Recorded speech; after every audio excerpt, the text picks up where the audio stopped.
Hey, my, welcome back. John Keating, that 70s card show. This episode, like Led Zeppelin 4 and the first four Peter Gabriel albums, Untitled. Think about Led Zeppelin 4 contains my two favorite Led Zeppelin songs, closes out the album, Going to California, and of course, my favorite Led Zeppelin song, When the Levee Breaks. So here we are. We are untitled, unsponsored, and unscripted as much as we can here. And when I say we, I mean me and you folks out there. I have glasses. I don't think I'm going to need my glasses today. So I had, at the age of 55, the best week ever in my card collecting lifetime. So I've been collecting since the mid 70s. Um, I said something to a friend of mine today on social media, Mark Marinello. I said, "Hey, we're the last generation of people who collected vintage in real time," which was kind of an interesting thought I had this week. Again, great week. Yesterday, a great day. And I'm going to kind of talk about why it was such a great week. It had nothing to do with external forces from the industry, had everything to do with uh, hobbying and hobby friends, hobby people, and stuff like that. So, a few weeks back, I did the old cards I should have by now, featuring the O'Brien brothers, card number 139 from the 1954 top set. Have it in my hand right here. I knew it was coming, and I'm going to kind of explain why in a few. So, uh, wonderful card. It's in my hands now. Have it with me. I will talk a little bit about this aspect of the hobby that I choose to participate in is kind of interwoven in this week's episode. Uh, Entered a vintage set break. By the way, one of my biggest pet peeves on eBay, and I seem to be on a Greg Morris kick lately, is they're using the phrase set break in every dang listing on eBay. Greg Morris does it on every listing. I think it's a bunch of nonsense. But anyway, I do participate in real set breaks, pay for them with my eBay, the money I generate on eBay selling my duplicates. Many of them are junk wax era. So, anyway, self sustaining in that case. So, entered a 54 break. And these things usually happen a little later than I like them to happen. A couple of the breakers that I've used, I've kind of settled on the one, which I'll talk about in a few, but they kind of like to stay up later than I do. Some are in Central Time, some are on the West Coast. So I'm in bed. So I woke up a couple weeks ago after entering a 1954 set break, and I looked at the results on the spreadsheet. I won a run of the mill player that I actually didn't have, which is great. And then I popped down and saw my name next to the O'Brien brothers, and I could not tell you how happy I was. Now, the break, I think the buy-in was like $40, and I bought three spots. So why was I so jazzed up about $120 on an O'Brien card when I could have it probably for $40? But I was very happy. I thought I was a winner.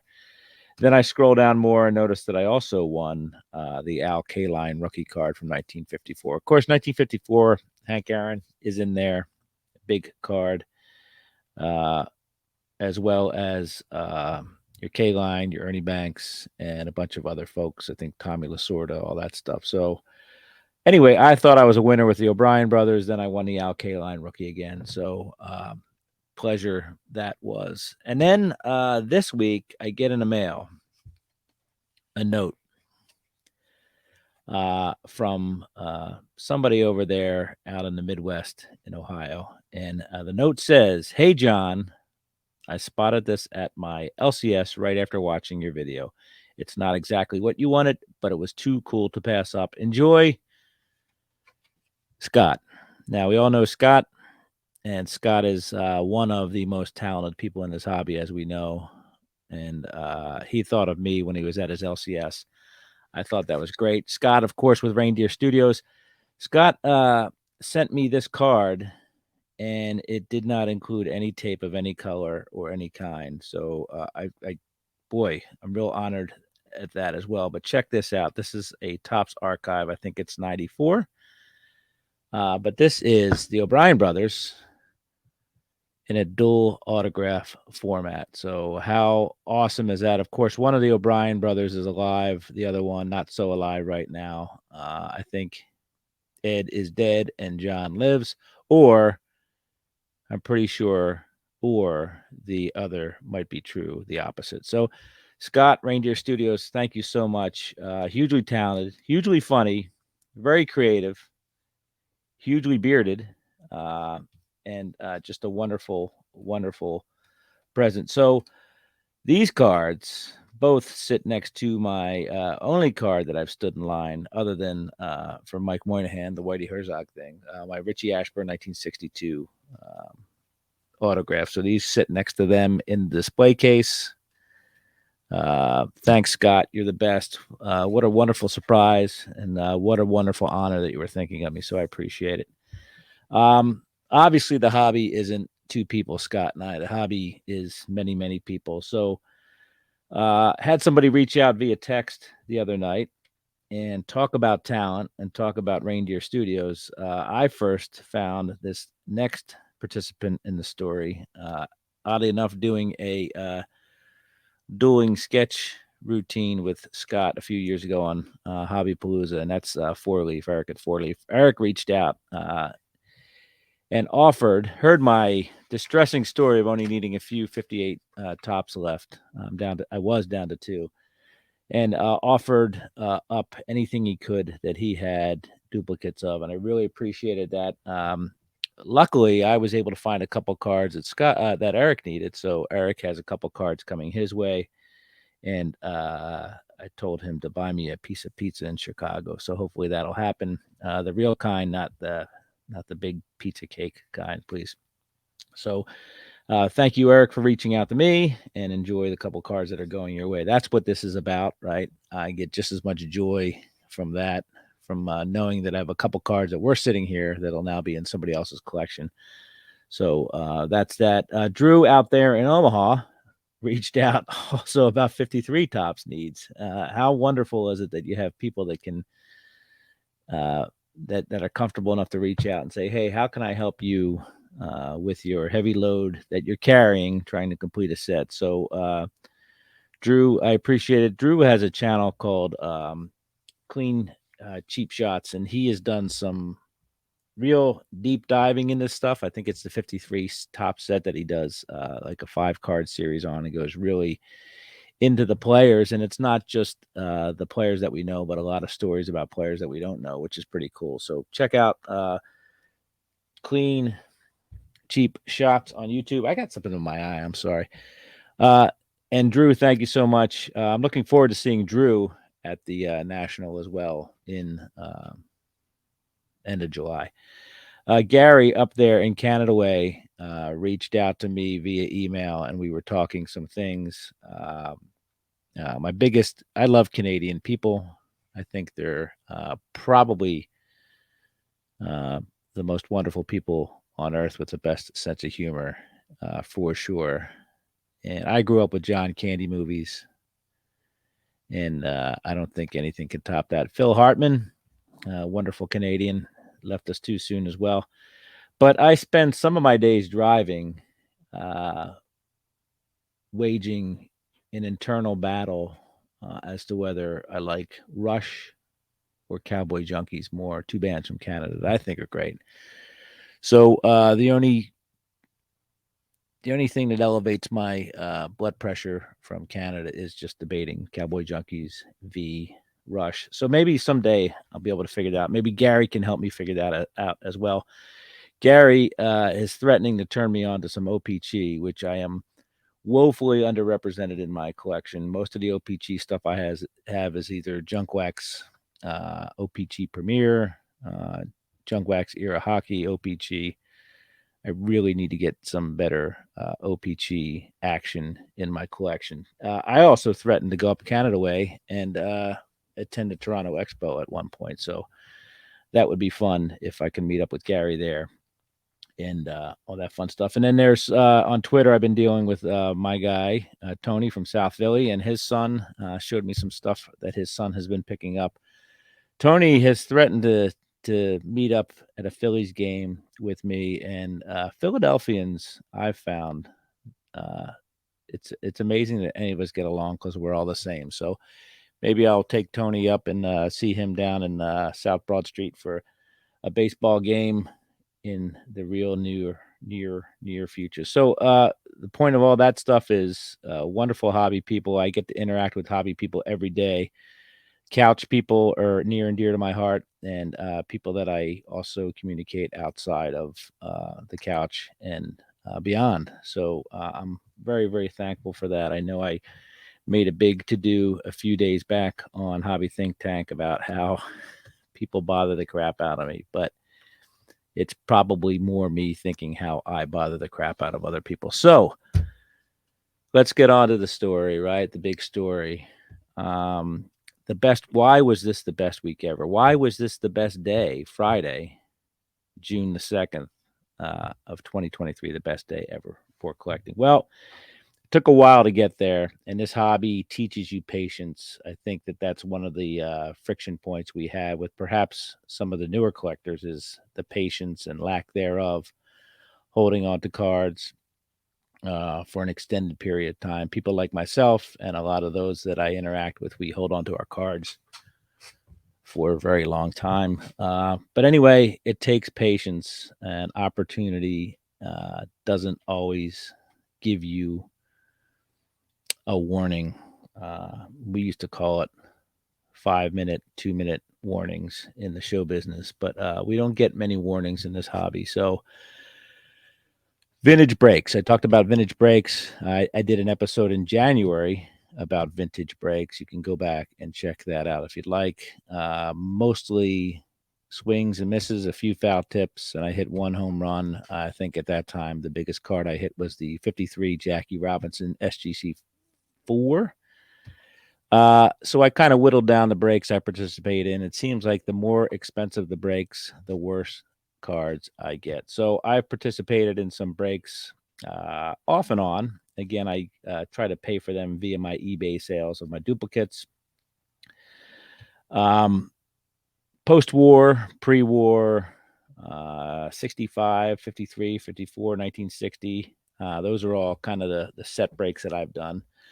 Won a couple T207s this year on a break a few weeks back. 65 was kind of a stinker. 53, again, we talked about Jackie.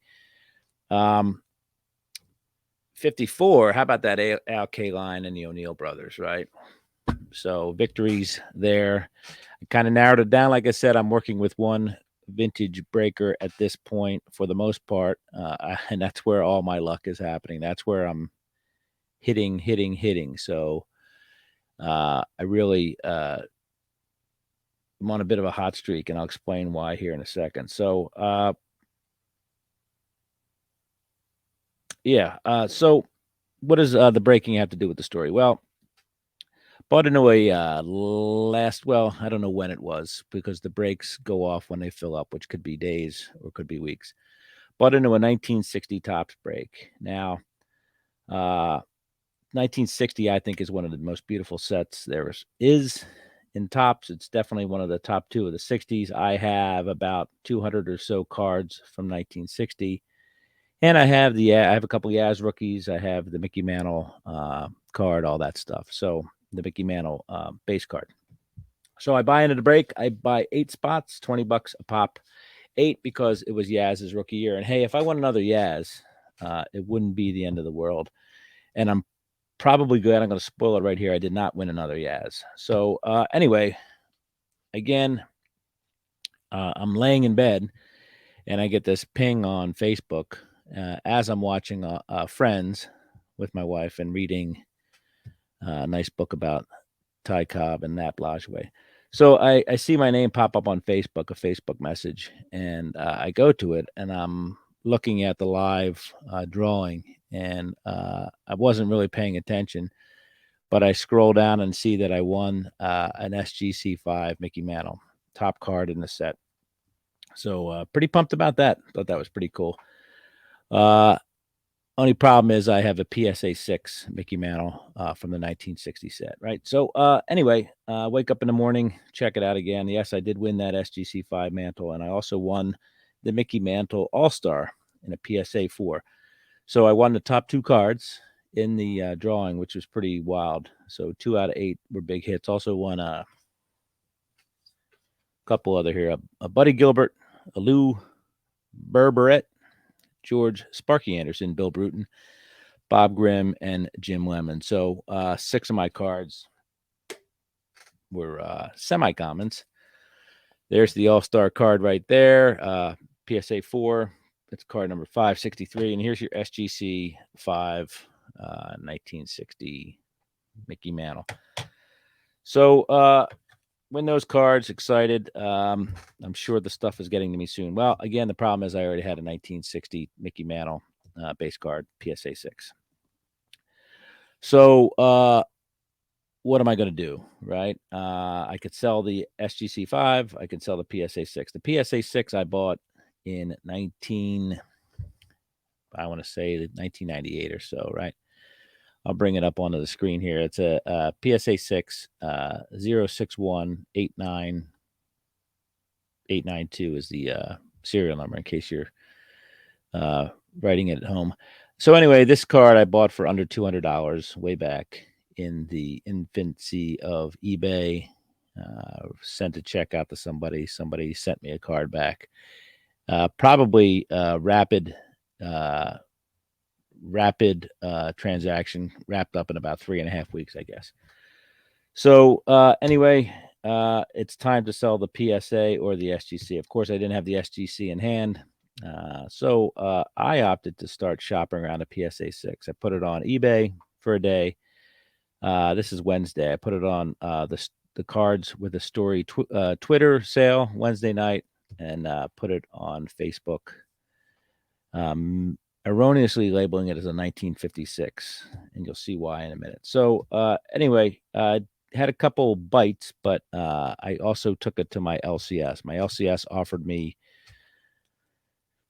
probably 80% of the comps we could find. So we went to PSA, we went to eBay, all that stuff, and we came up with a decent number. But I wanted to see what I could get on eBay first. So 2 of those bad boys. So let's backtrack a little here. A few weeks ago, I was at the same LCS and got quite a relationship going with him now. And we've kind of gotten to know each other. He's modern, I'm vintage. He finds me some modern cards of players that I like, the old guys, and I help him kind of sort out some of the vintage stuff he has and help him kind of understand the vintage game a little bit. So he has a lot of collections that come into that store, okay? And most of the people bringing stuff in are sons, daughters, wives, fathers and grandfathers have passed or passing along their collection. So he gets a lot of vintage in there. And it kind of warms my heart to know that there's a lot of vintage cards still out there floating around and looking for homes. So unfortunately, he has a storefront where people just walk these things in. I wish they'd walk them through my door. I've threatened to stake out his parking lot. He thinks I'm joking. I'm only half joking, most likely. So anyway, great hopes coming along for vintage, the future of vintage. I walk in, I look, this is a couple weeks ago now. I walk in and I see a white box on his counter and I see a bunch of other stuff. But the white box says this, and I'm holding it up on the screen. It says 1956 top set. So 1956 top set just sitting on the counter. And I say, wow, that's pretty nice. And they're all in great condition. They're all in top loaders and they're all in order, all that stuff, except for probably about 20 Hall of Famers that Mike had pulled out. He's of course, modern kind of collector, so his first instinct is to send everything out to get graded that is worth it. So he's got all the bangers out on the counter, getting ready to send off. I said, "What do you want for that?" So we negotiated a little bit. It took a day, and we came up with a price for essentially all but 20 of the 1956 tops, and it was a really good price, or I would not have taken the plunge. So I went down to the bank, took out some money, cassiola, and paid the man, and came home with most all but at this point all but the 20 Hall of Famers, I guess. Maybe there's more Hall of Famers in there, but one of the things that gave me peace in this deal was knowing that I had the Mantle already. I had the Jackie. I had the Hank Aaron. I had the Koufax. I have the Ashburn.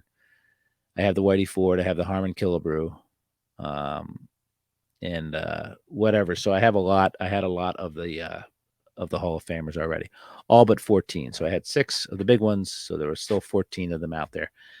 Um, Made a deal. Drove home.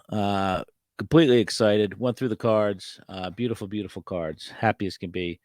In fact, I'm gonna turn my camera on right there. There's the box right there. So great, great cards. Love them. All ready to go. Right. So there I am. 14 cards at this point. Sorry for the cross shot there. 14 cards left to go. So all of a sudden, my priorities change and shift from my nearly completed 58 set and my 70 or so card away from being completed 53 set. So start thinking I got to get this 56 set done, right? What's easier, 56, 53? Of course, 56 is easier at this point with only 14 cards left. So I had already had a third of the set. So I looked at my cards, looked at his cards, took some of mine, put them in there, took some of them out. Also keeping in mind that there's white backs and green backs or gray backs on these cards. So that's a pretty big thing too. So many of them I have a gray back and a white back, but I'm not one of those folks that needs the master set because there's too many cards to get before that. So anyway, away I go with my set, get it home, integrate it with my stuff, and that's that. So he sends out those Hall of Famers, my LCS, and gets them back probably last week, early in the week, gets them back. So I go over there, look at them. Every one of them's a 5, with the exception of one of them. But every one's a 5, and there's a 2 in there because somebody wrote a tiny little circle. I don't know whether it's their initials or a number on the back of the card that you could barely see. It was in pencil, and obviously it was the original owner had done that. So uh, I start talking to him about the 12 that I needed because as I was away a few weeks back after buying all these cards, I came into the 56 Roberto Clemente. So that made 13 cards that I needed. And then I bought oddly enough, from Chasing Cardboard, I bought a Enos Slaughter. So that brought me down to 12. So I go into the LCS and said, I need 12. Give me a price on the 12. And those 12 included the Aparicio, Willie Mays, Bob Feller, Yogi Berra, Elston Howard, Duke Snyder, Walter Alston, Ernie Banks, Pee Wee Reese, Al Kaline, Warren Spahn, and Phil Rizzuto for the Money Store. So that's those 12 cards. He actually had sent 11 of. I needed 11 of them. He had a Willie Mays in his display case. He is a San Francisco Giants fan, so he was sending the Willie Mays from the collection out. Anyway, they all come back 5s except for the Pee Wee Reese with the little circle on the back, and then the Willie Mays, if out of his display case, was a 2.5. So the one he's sending out right now most likely will come back a 5 since every other card came back a 5. So we come up with a price. And he shoots me a text. And the text was the Mickey Mantle plus a little bit of cash. And I did not want to give up any cash. I did not want to be in a cash deficit on this deal. So him and I had been talking for a while about another angle, right? So I travel for a living, and one of the few joys I have by traveling for a living, other than being able to go to other card shops and card shows, is that I get to accumulate points, miles, all that stuff. Use them on families, friends, hotels, airfare. I fly my son back and forth from college a couple times a year. Uh, Hotel rooms for family members and visits and stuff like that. So that's the benefit of spending so much time on the road. So my national car rental, my hotel, and my airfare are free of charge this year, or no out of pocket from me because of this whole thing. So I didn't want to be in a cash deficit. So him and I had talked about the national we've been talking for a few weeks about it, and I said, "What about I fly you out to the national?" And he says, "Yes, let's do it." So that erased my cash deficit. So my 1960 Mickey Mantle PSA 6 and an airplane ticket, which cost me $11.74. That was my cash deficit this time for the 12 Hall of Famer or near Hall of Famers, other than Elston Howard, that I needed for the set. All graded SGC 5s except for the Mays and the Pee Wee Reese. Anyway, there we go. We got a deal. So then we started talking a little bit more, and I says, you know what? I might as well show these right now, right? So if you look here, all SGC, here's the fellas, all that stuff. Get that out of the way. Because the story gets a little thicker here. It's a nice Aparicio rookie, right? What you say? Go White Sox. So there I am with my thank God these things are in slabs. Now I've got the complete 56 set. To complete it, yesterday cost me no money other than the $11.74 service charge with an airline to be remained nameless because they ain't advertising here, that's for sure. So then I said, "Where you staying, boy?" And he says, "Let's talk about that." So I go to my hotel of choice's website and look at what it's going to cost miles or points wise to put him up for 3 nights. And we look at the points. The points don't matter to him, they matter to me. But I look at the cash equivalent, and all of a sudden he's in a big deficit.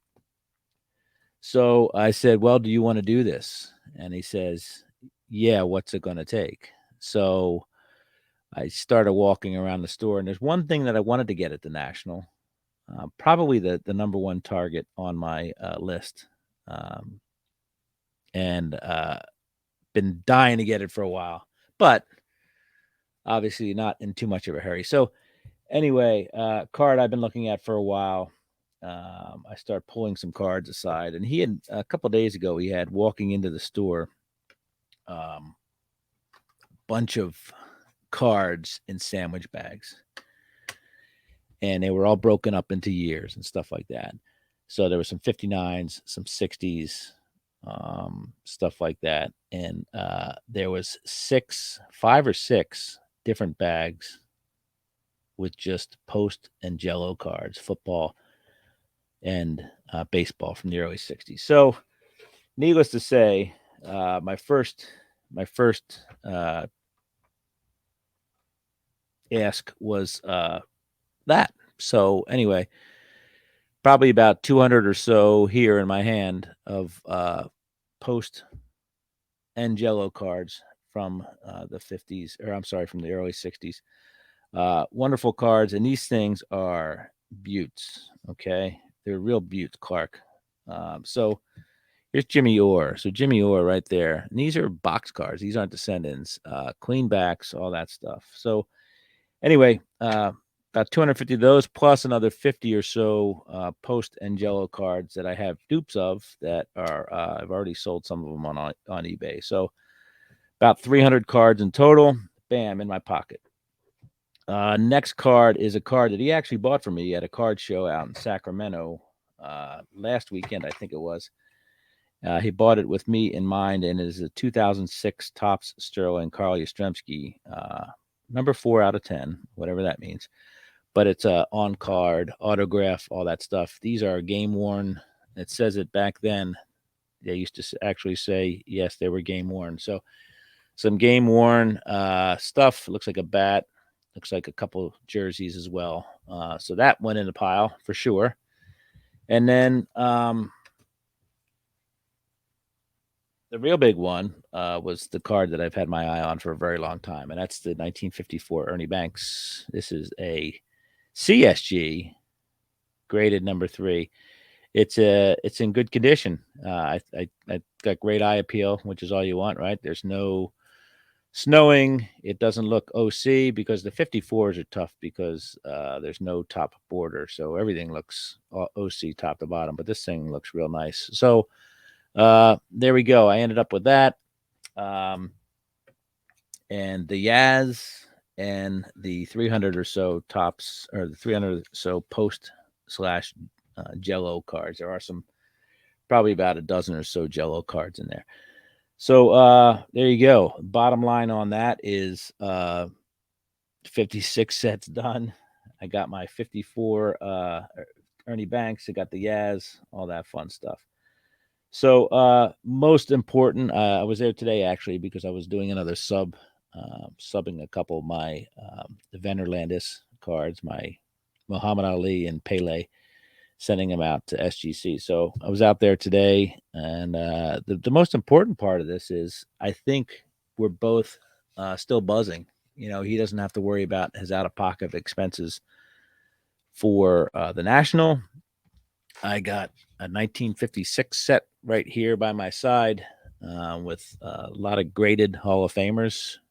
I hear that matters now more than anything. So anyway, we're both ecstatic. It wasn't like I went in there today kind of hungover, and he certainly wasn't regretting the deal either. So that's the wonderful thing about the hobby is two people on two sides of the table can still be happy and excited after making kind of a big deal, and I think it was a big deal. Other news, we talk about the 58 set. I'm going to tell you this. I got this guy on eBay, 58 Bob Clemente. All right, we know him as Roberto Clemente and love him as Roberto Clemente.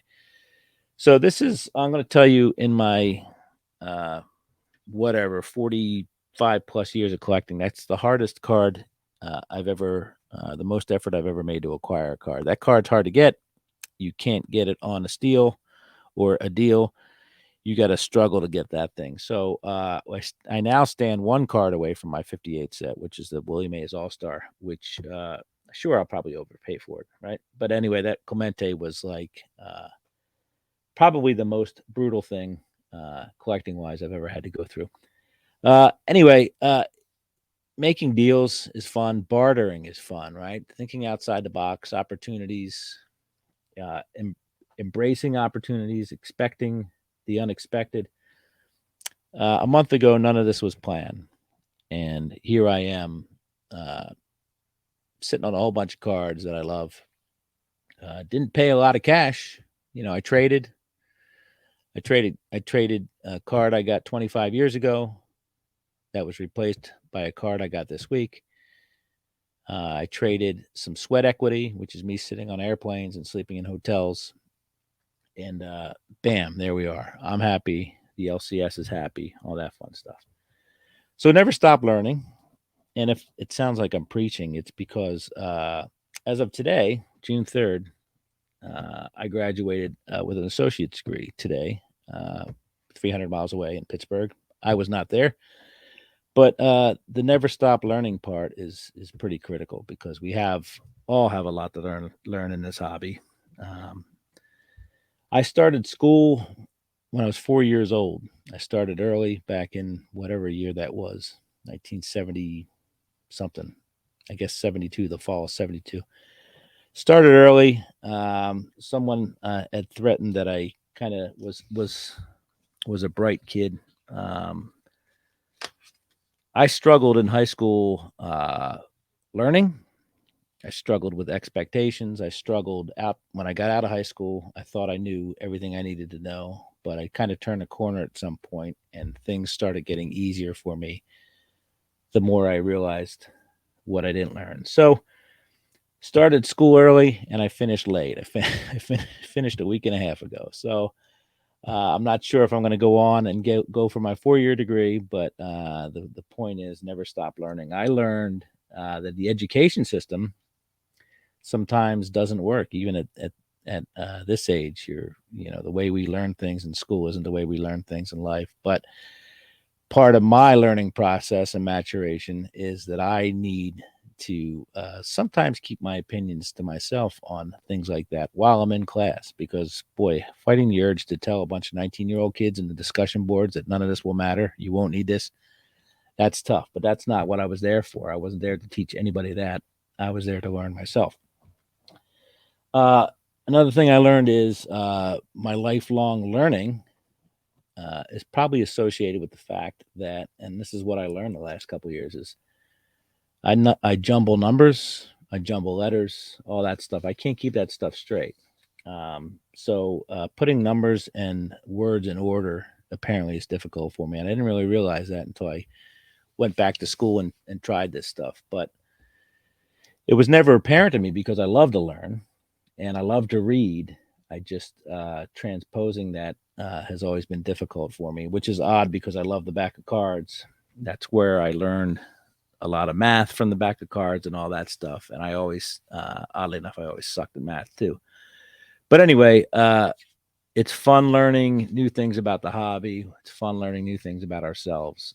Never stop changing, never stop growing, never stop learning, and open your mind and embrace new situations and opportunities. So that's that. Wonderful time, best week ever in the hobby. And I don't know where we go from there or where I go from there, because it's pretty fun that 48 years into this thing, almost 50 years into this thing, I can say I had my best week ever in the hobby. So anyway, take care of yourselves, folks. Enjoy collecting for sure. Okay, and more importantly, enjoy your collection and enjoy each other. Just do it, you know, not in a creepy way. So anyway, thanks, folks. Be safe, take care, and I'll see you on down the line. Thanks.